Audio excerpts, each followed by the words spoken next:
चंद्रमा की सुंदरता पर राजा दक्ष की 27 पुत्रियां मोहित हो गईं। वे सभी चंद्रमा से विवाह करना चाहती थीं। दक्ष ने समझाया सगी बहनों का एक ही पति होने से दाम्पत्य जीवन में बाधा आएगी, लेकिन चंद्रमा के प्रेम में पागल दक्ष पुत्रियां जिद पर अड़ी रहीं। अश्विनी सबसे बड़ी थी। उसने कहा कि पिताजी, हम आपस में मेलजोल से मित्रवत रहेंगे, आपको शिकायत नहीं मिलेगी। दक्ष ने 27 कन्याओं का विवाह चंद्रमा से कर दिया। विवाह से चंद्रमा और उनकी पत्नियां दोनों बहुत प्रसन्न थे, लेकिन ये खुशी ज्यादा दिनों तक नहीं रही। जल्द ही चंद्रमा 27 बहनों में से एक रोहिणी पर ज्यादा मोहित हो गए और अन्य पत्नियों की उपेक्षा करने लगे।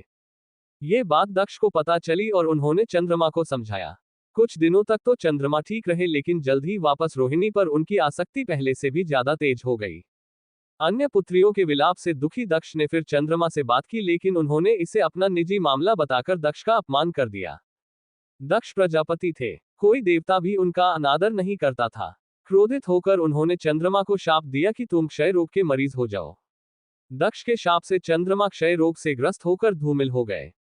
उनकी चमक समाप्त हो गई। पृथ्वी की गति बिगड़ने लगी। परेशान ऋषि मुनि और देवता भगवान ब्रह्मा की शरण में गए। ब्रह्मा दक्ष के पिता थे, लेकिन दक्ष के शाप को समाप्त कर पाना उनके वश में नहीं था।